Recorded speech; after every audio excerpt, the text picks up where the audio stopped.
हिंदी की पाठशाला में आप सभी का स्वागत है। आप मेरे साथ जुड़ते हैं तो मुझे अच्छा लगता है। मैं आपके लिए ग्रामर पढ़ा रही हूँ और ग्रामर का ही लगातार चल रहा है। वाक्य मैंने ख़त्म किया और समास पर आ गई हूँ। मैं फिर वापस चलूँगी छोटे क्लास के बच्चों को भी दिमाग में रख करके कि कक्षा 6 से जो बच्चे आते हैं और कॉम्पिटिटिव एग्ज़ाम तक के लिए, प्रतियोगी परीक्षाओं के लिए जो तैयारी करते हैं, उनको भी सारी चीज़ें इसमें मिले, तो मैं उस हिसाब से तैयारी कराऊंगी। तो मैं अभी क्लास 10th को नज़रिए में लेके चल रही थी, तो पहले मैंने उनका सिलेबस पकड़ा है कि मैं उसे पूरा कर दूं ताकि उन्हें आराम मिले और आसानी से कर सके। तो आज का जो विषय मैंने रखा वो है समास। अब प्रश्न उठता है कि समास क्या है। देखिए, समास एक संक्षिप्तीकरण की प्रक्रिया है। अब समास में हम हमेशा क्या कहते हैं, पद का प्रयोग करेंगे। तो आपको मैंने पदबंध पढ़ाया है, तो उस समय मैंने आपको पद समझाया था कि पद क्या है। वास्तव में शब्द जो होता है वो स्वतंत्र होता है और पद जो होता है वो वाक्यों में जुड़ा होता है व्याकरणिक नियमों से, तो उसे हम पद कहते हैं। तो इस तरीके से देखा जाए तो शब्द और पद में अंतर है। तो शब्द और पद का अंतर मैंने आपको पदबंध पढ़ाते समय समझाया था। तो उम्मीद करती हूँ कि आपको अच्छी तरीके से समझ में आ गया होगा, तो आप उसे अच्छे से कर सकते हैं। पद पूछने पे आप उसका उत्तर दे सकते हैं कि हाँ, पद किसे कहते हैं। तो इस तरीके से देखा जाए तो बारी आती समास की, तो मैं आपको बता दूं कि मनुष्य का जो स्वभाव होता है वो हमेशा क्या होता है, कम शब्दों में, कम मेहनत में, कम परिश्रम में ज़्यादा चीज़ पाने की ललक। अब वो क्यों चाहेगा कि हम ज़्यादा लंबा लिखें और हमारा काम वही हो जो थोड़ा लिखने से होता है। यदि हम किसी से कहते हैं राजा का कुमार, तो हम राजकुमार ना कह दें, वो ज़्यादा आसान होगा हमारे लिए। तो राजा का कुमार कहने की जगह, राजा का कुमार लिखने की जगह हम उसे राजकुमार लिख दें। रसोई के लिए घर लिखने की जगह हम रसोई घर कह दें। तो यही हमारी संक्षिप्तीकरण की प्रक्रिया है। अब प्रश्न उठता है कि समास क्या है।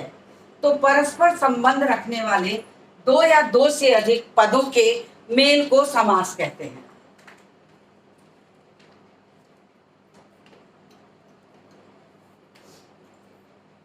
ये परिभाषा आप कह सकते हैं इसको।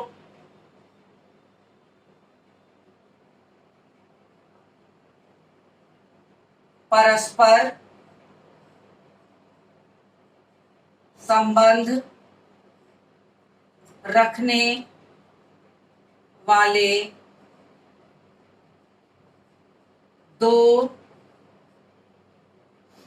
या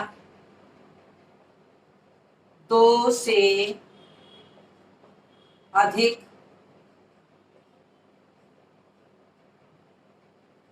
पदों के मेल को समास कहते हैं। जैसे नील कमल। अब नील कमल का क्या मतलब है? नीला है जो कमल,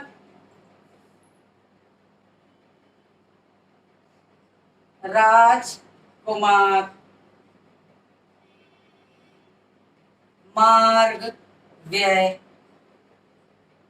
ये तो हो गया उदाहरण। नील कमल, नीला है जो कमल।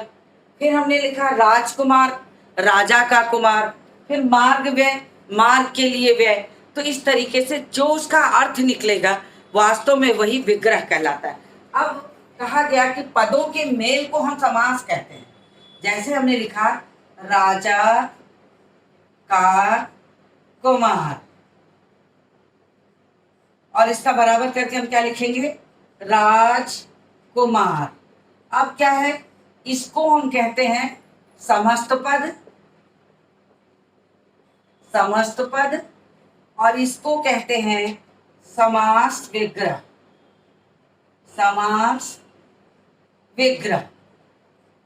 अब देखिए, जब राजा का कुमार हम यहां लिखते हैं, तो राजा का कुमार यानी राजकुमार लिखते हैं, तो हम ये मानते हैं कि इसमें दो पद हैं। कौन से दो पद हैं? राजा और कुमार, ये दो पद हैं।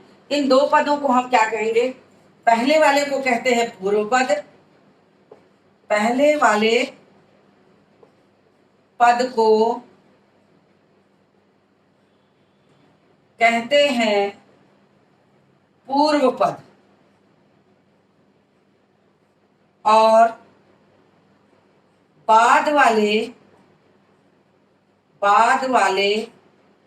पद को उत्तर पद कहते हैं। अब देखिए इसमें दो पद हैं, तो जो पहले पद प्रयोग होगा उसे हम पूर्व पद कहेंगे और जो बाद में आएगा उसे हम उत्तर पद कहेंगे। इस चीज को आप ध्यान में रखेंगे।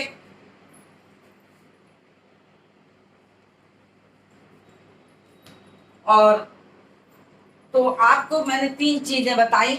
एक तो बताया समस्त पद, यानी इन पदों को अलग करना समास विग्रह कहलाता है। परिभाषा लिख लीजिए,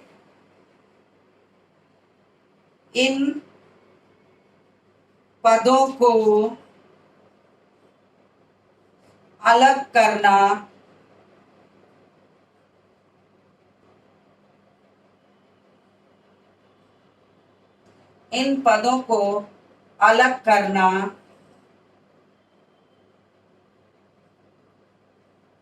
समास विग्रह कहलाता है। अब इसमें अगर आप अपने आप से ढूंढिएगा तो ये आपको अलग करना, ये समास विग्रह हो गया और ये समस्त पद बना दिए तो इसको समस्त पद कहेंगे। तो ये हमारा समस्त पद हो गया। इसमें प्रयोग पदों में से एक को हम पूर्व पद कहेंगे और दूसरे को हम उत्तर पद कहेंगे।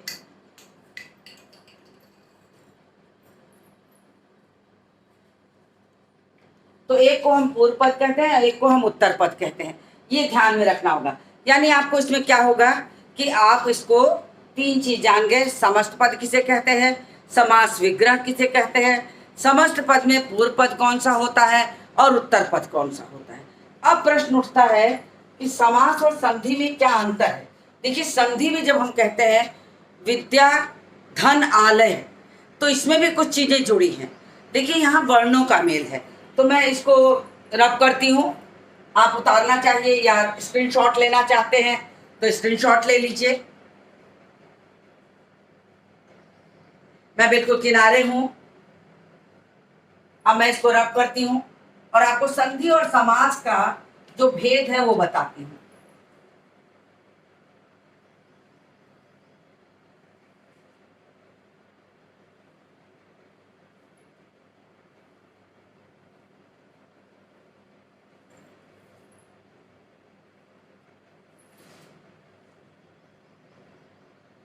संधि और समास का भेद, संधि और समास का भेद बता रहे हैं। अब देखिए संधि किसे कहते हैं, वर्णों के सार्थक में,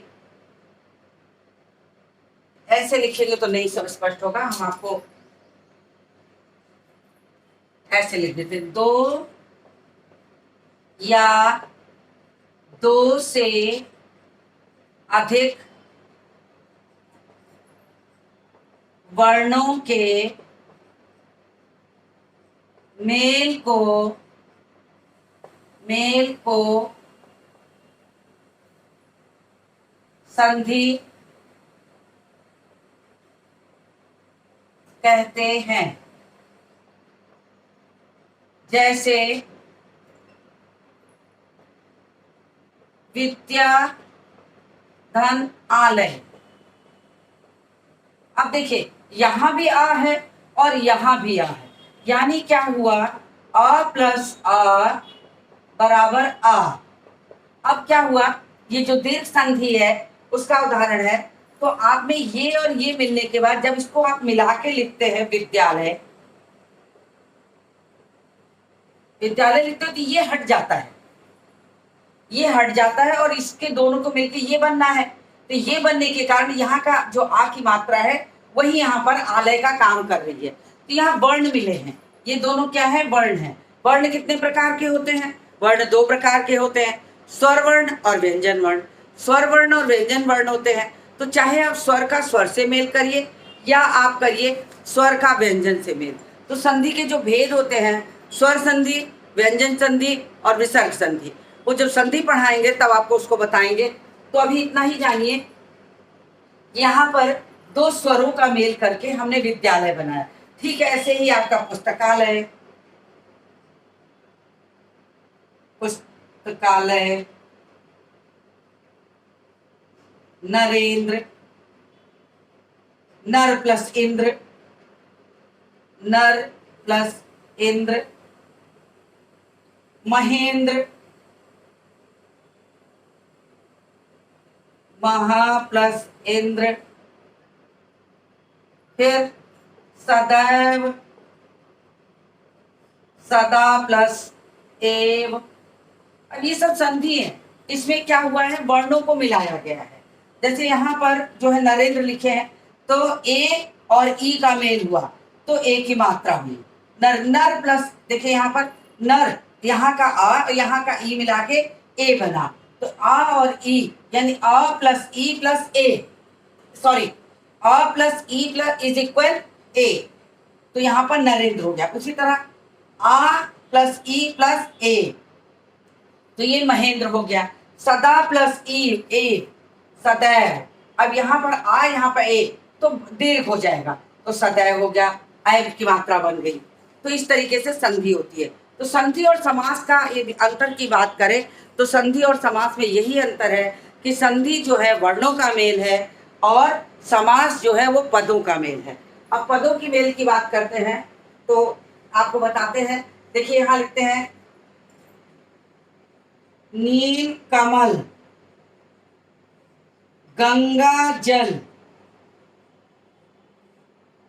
अब इसमें क्या है, नीला कमल, गंगा जल। नीला है जो कमल, गंगा का है, ऐसे पदों का मेल है। और यहाँ जो है वो वर्णों का मेल है। तो यही आपके संधि और समास का अंतर है। तो ये हुआ संधि और समास का अंतर। तो इतनी चीजें मैंने अभी आपको बताई, आप इसको देखिए। तो मैं इसके समास का जो भेद है वो लिखती हूँ। तो स्क्रीनशॉट लेना चाहते हैं तो ले लीजिए। तो मैं भेद लिखूं। अब प्रश्न उठता है समास के कितने भेद हैं।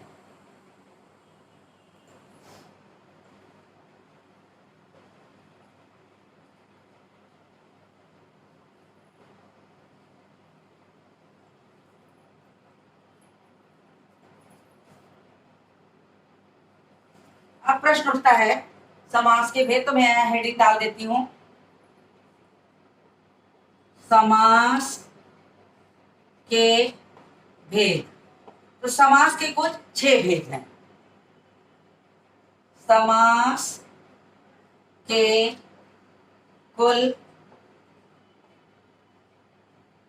6 भेद हैं। पहला तत्पुरुष समास, दूसरा कर्मधारय समास,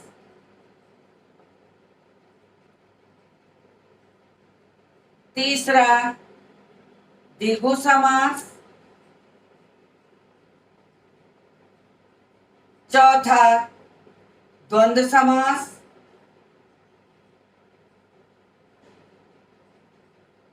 पांचवा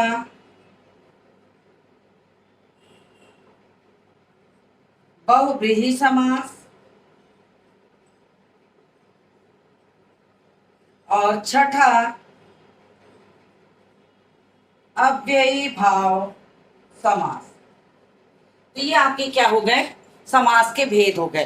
तो समास के भेद कौन कौन से हैं? तत्पुरुष समास, कर्मधारय समास, द्विगु समास, द्वंद्व समास, बहुव्रीहि समास और अव्ययी भाव समास। अब मैं आपको इतनी चीज़ों का डिटेल बताऊंगी, अगले वीडियो में ले जाऊंगी क्योंकि बहुत ज़्यादा हो जाएगा। और साथ ही आपको एक चीज़ और बता दूं कि तत्पुरुष समास के उपभेद भी हैं। जो भेद हैं वो मैं यहाँ पर मुख्य भेद से तत्पुरुष समास के भेद भी पढ़ाऊंगी, जिसमें मुझे कारक पढ़ाना पड़ेगा। तो आप मेरे साथ जुड़िएगा ताकि आपको सारे इसकी परिभाषाएं, भेद, उदाहरण, अभ्यास कार्य सारा कुछ आ जाए। तो आज मैंने सिर्फ भेदों के नाम बताए हैं। इसके बाद मैं आपको तत्पुरुष समास के भेद शुरू करूंगी। तो उम्मीद करती हूँ कि आपको समझ में आया होगा।